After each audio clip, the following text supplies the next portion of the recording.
আসসালামু আলাইকুম রহমতুল্লাহ ইন্নাল হামদুলিল্লাহ নাহমাদুহু ওয়া নুসাল্লি আলা রাসূলিল কারীম আম্মা বা'দু ফাউযু বিল্লাহি মিনাশ শাইতানির রাজীম ফামান ইয়াকফুর বিত-তাগুত ওয়া ইউমিন বিল্লাহ। প্রিয় মুসলিম ভাই বোন যে যেখান থেকে শুনছেন, আপনাদের প্রতি আন্তরিক অভিনন্দন, প্রশংসা আদায় করি মহান রবের, যিনি আমাকে এখানে বলার এবং আপনাদেরকে শোনার তৌফিক দান করছেন। আলহামদুলিল্লাহ, দুরূদ ও সালাম নাজিল হোক প্রিয় রাসূল সাল্লাল্লাহু আলাইহি ওয়াসাল্লামের উপর। আমরা আজকে যে বিষয়টা নিয়ে কথা বলবো সেটা হলো তাগুত। আমরা সকলেই দাবি করি ইমানদার, আমরা সকলেই দাবি করি যে আমরা জান্নাতি। আসলে ইমান আনার পূর্ব একটা শর্ত আছে। আল্লাহ তাআলা কুরআনুল কারীমে বলেন যে ফাআলাম আন্নাহু লা ইলাহা ইল্লাল্লাহ, তোমরা ইলম অর্জন করো। এরপরে বলো যে আল্লাহ ছাড়া আর কারো দাসত্ব নয়, আল্লাহ ছাড়া আর কারো গোলামি নয়, আল্লাহ ছাড়া কারো আইন মানি না, আল্লাহ ছাড়া সমস্ত আইনকে লাথি মারি, বাংলাদেশের সংবিধানকে লাথি মারি, সারা বিশ্বের সমস্ত সংবিধানকে লাথি মারি। এটার নাম হলো লা ইলাহা ইল্লাল্লাহ। লা ইলাহা ইল্লাল্লাহ মানে একমাত্র আল্লাহর কোরআন ছাড়া অন্য যত আইন আছে সব আইনকে আমি লাথি মারি। বাংলাদেশের সংবিধানে লেখা আছে যে অন্য যত আইন সংবিধানের বিরুদ্ধে যায় সকল আইন বাতিল বলে গণ্য হবে। আর আমি বলি অন্য যত আইন কোরআনের আইনের বিরুদ্ধে যায় সকল আইন বাতিল বলে গণ্য হবে। আরে আমি যদি সংবিধানের বিরুদ্ধে কথা বলে রাষ্ট্রদ্রোহের মামলা খাই, তুই তো বাট আল্লাহর কোরআনের বিরুদ্ধে কথা বলে তুই আল্লাহ দ্রোহের মামলা খাবি। আমি যদি রাষ্ট্রদ্রোহের আসামি হই আল্লাহর পক্ষে কথা বলার কারণে, তুই আল্লাহর বিপক্ষে কথা বলার কারণে তুই আল্লাহ দ্রোহী। আমি রাষ্ট্রদ্রোহী হওয়ার জন্য প্রস্তুত আছি। এই রাষ্ট্র আমার লম্বা ছিটতে পারবে না, একটা পশম নাড়তে পারবে না এই রাষ্ট্র, যদি আমার আল্লাহ না চায়। আর তোর এমন কোনো বাবা নাই তোর এই সংবিধান তোরে রক্ষা করবে যদি আল্লাহ ধরে। সুতরাং এই সংবিধানকে প্রস্রাবের টিস্যু বানায় ফেলাইতে হইব, পায়খানার টিস্যু বানাইতে হইবে এই সংবিধান রে। আমি মুসলিম, আমি এই সংবিধান মানতে পারি না। এই সংবিধান আদলে কোনো রাজনীতি আমি করতে পারি না। আল্লাহ তাআলা বলতেছেন যে ফাআলাম, এলেম অর্জন কর, আন্নাহু লা ইলাহা ইল্লাল্লাহ। এরপরে বলো যে আল্লাহ ছাড়া আর কারো দাসত্ব নয়, আল্লাহ ছাড়া কারো আইন মানি না, আল্লাহ ছাড়া কারো গোলামি নয়।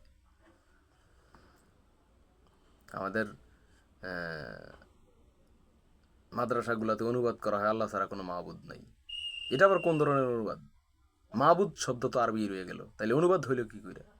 অনুবাদ মানে পরিপূর্ণ বাংলা আসতে হবে।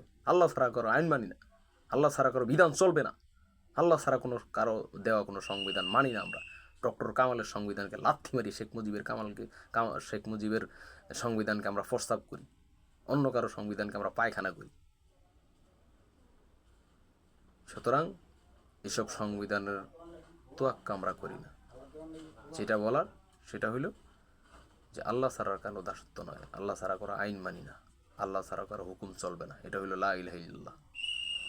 তো আল্লাহ তাআলা যেটা বলতেছেন যে ফামান ইয়াকফুর বিত-তাগুত, তোমরা তাগুত বর্জন করো, ওয়া ইউমিন বিল্লাহ, এরপরে বলো যে আমরা আল্লাহর উপর ঈমান আনলাম।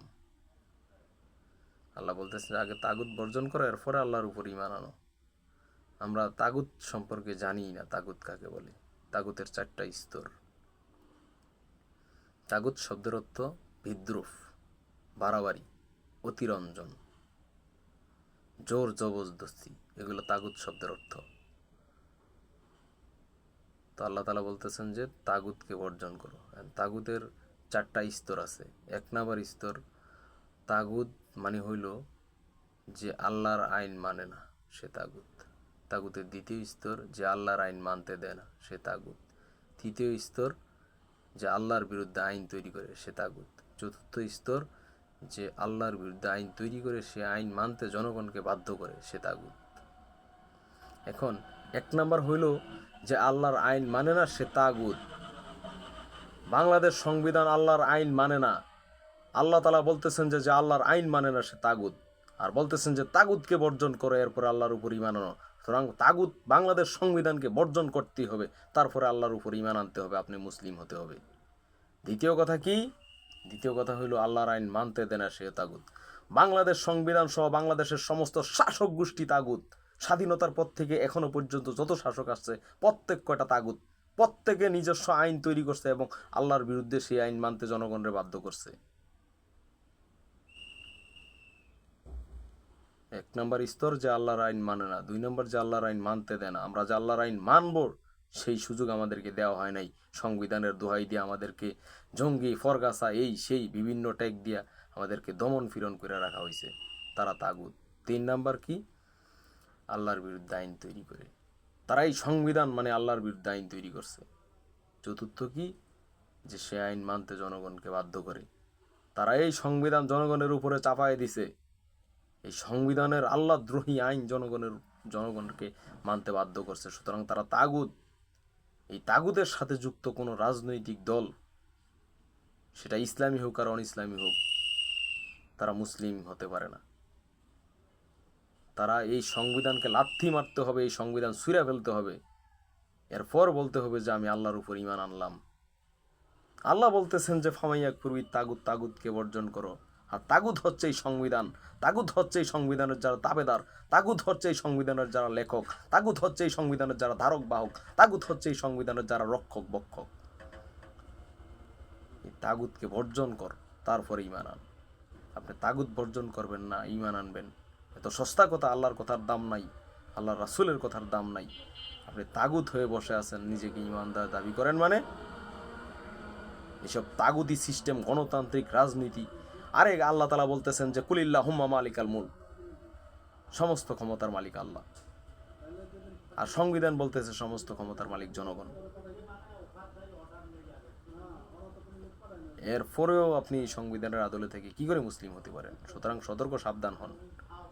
এটা কখনোই মুসলিম হতে পারে না। এই তাগুতি সিস্টেম যতদিন পর্যন্ত আছে ততদিন পর্যন্ত আপনি কি করে মুসলিম হবেন? আপনি তাগুতি সিস্টেম থেকে মুখ ফিরান, তারপর আপনি মুসলিম হবেন। ওমা আলাইনা ইল্লাল বালাগ।